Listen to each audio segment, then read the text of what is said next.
I think the blockchain-based financial things have always been attractive because the traditional financial system just sucks more than traditional centralized tech, right? I really think that this is the whole reason why Ethereum started as an independent system in the first place, right? There's technical limits to your ability to kind of graft new functionality onto a system that's not powerful enough to support that new functionality.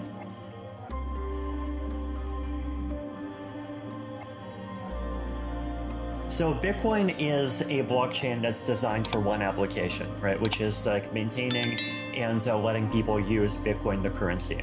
Ethereum is a general purpose blockchain. So instead of being a blockchain that's designed for one application, Ethereum is a blockchain that supports a built-in programming language, and whatever blockchain application you want to build, you can just write the logic of that application in the programming language, upload that program to the chain, and this becomes what we call a smart contract, and anyone can then interact with your application, and the blockchain interprets the rules of your application for you. So instead of being something that's designed to do one thing, it's designed to open up space for creativity to basically let people do whatever thing that they want to do on top of it. There's definitely going to be crackdowns on things happening on blockchains, just like there's crackdowns on things happening on the internet. I do think that the state of the industry and the state of things is improving. But if you just compare it to the way that the space was 5 or 8 years ago, right? 2014, remember, Mt. Gox just collapsed and $500 million disappeared. And I think we still don't know where most of it is. And things do continue to happen from time to time, but just as a fraction of the scale of the space, I do think that it keeps getting smaller and smaller. One big consequence, of course, is that mining is moving out of China, which, there's definitely a silver lining there in terms of decentralization, in that you don't have as much hash power located in one country anymore.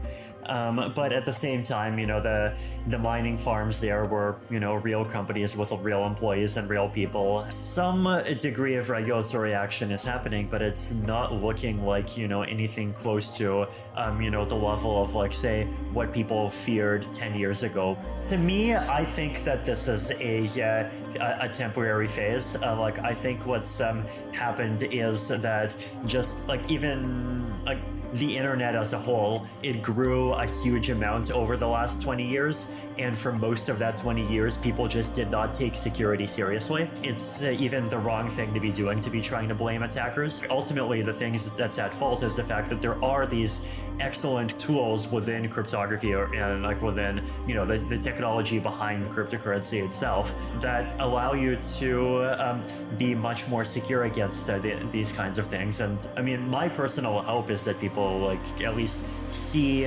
the level of attacks that are happening now as a wake-up call, and that we get a massive effort to just improve the level of security just across every industry and across the world. Because if that doesn't happen, right, then it's not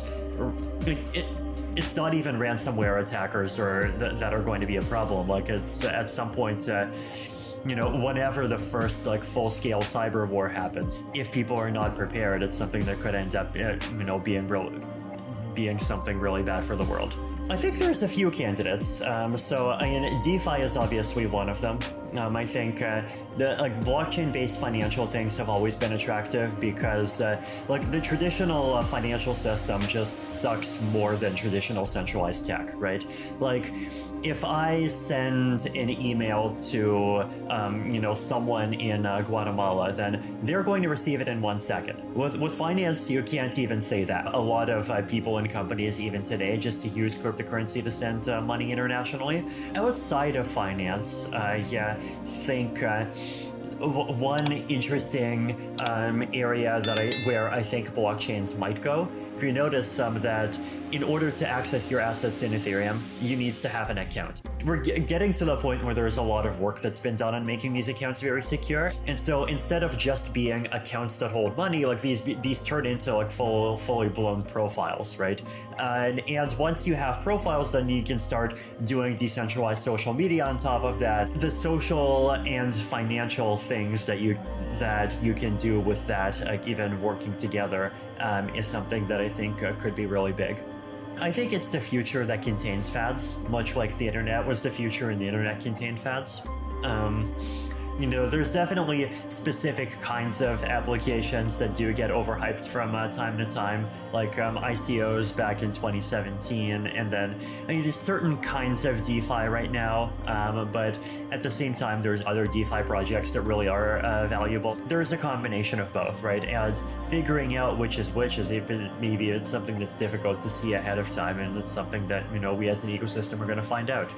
I'm skeptical about these decentralized finance on top of Bitcoin type of projects. Basically because the difference between Bitcoin and Ethereum, right? This is that on Ethereum there's native functionality that allows you to essentially directly put either ETH or Ethereum based assets into these smart contracts, into these lockboxes, where there's then arbitrary conditions of any kind that can then govern how those assets get released. Bitcoin does not have that functionality to the same extent. Jack is basically going to have to essentially create his own system that enforces those rules, and then on the Bitcoin layer, the Bitcoins will just have to be owned by probably a multi-sig wallet controlled by either Jack or the participants in the system. It looks similar, but it'll end up being something with a much weaker trust model, right? I really think that this is the whole reason why Ethereum started as an independent system in the first place, right? There's technical limits to your ability to kind of graft new functionality onto a system that's not powerful enough to support that new functionality. So I think what people call ETH 2.0 has two big parts, right? One big part is the switch to proof of stake. So after a full transition to proof of stake, there will not be any more mining. Ethereum's energy consumption will go down by a factor of more than 1,000. So it'll go from being a big problem to basically not a problem at all. And the chain will become more secure, it'll become more efficient. So after that, the next major milestone is what's called the merge. Which is when basically the proof of work chain just stops running, and all of the applications on the proof of work chain get moved over to the proof of stake chain and continue running inside of the proof of stake chain from there. I think replacing the dollar completely is unlikely, just because there's things that the dollar provides, price stability, for example, that Bitcoin is not going to provide. I think even in a theoretical world where the US dollar collapses, even then I think Bitcoin is not going to be able to provide the level of stability that users and businesses expect to be able to set prices in. And in that kind of world, we would need something else. It could be decentralized stablecoins, it could be something else, but we'll see. But at the same time, I think cryptocurrency can still have a very powerful and important role alongside existing currencies.